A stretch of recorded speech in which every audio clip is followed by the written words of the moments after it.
The ever-popular grain bowl is a great way to get a balanced, high-fiber meal that will keep you full and nourished throughout the day. Here are a few examples of how colorful and interesting a grain bowl can be. We don't need to get this fancy to enjoy these really nutritious dishes, though. The basic anatomy of a grain bowl is to build your foundation with whole grains. Add protein, top with veggies, and be sure to add a healthy fat so you stay satisfied. Looking at the foundation of your grain bowl, we're using intact whole grains. Quinoa, farro, wild rice, wheat berries, brown rice, and barley are all perfect examples.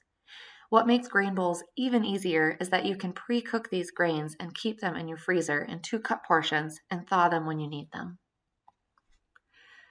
Some healthy proteins that you can add to your grain bowl are chicken, salmon, edamame, lean beef, or shrimp.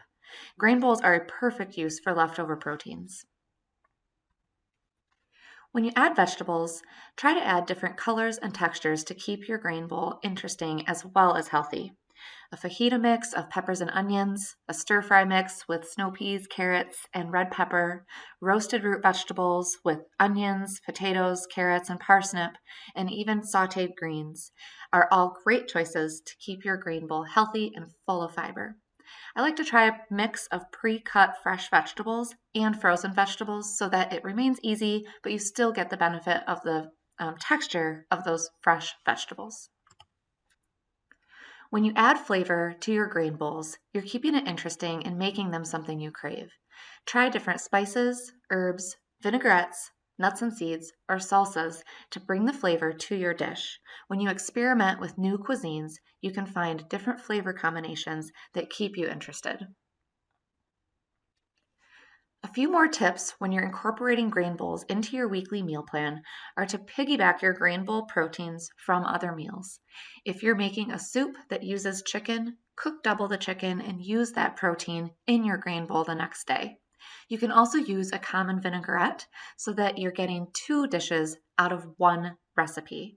Maybe you do a Greek grain bowl one day and the next day do a dinner salad with falafel. You can also plan to use leftover vegetables from last night's dinner in today's grain bowl. Maybe you did a whitefish with roasted sweet potato, broccoli, and Brussels sprouts.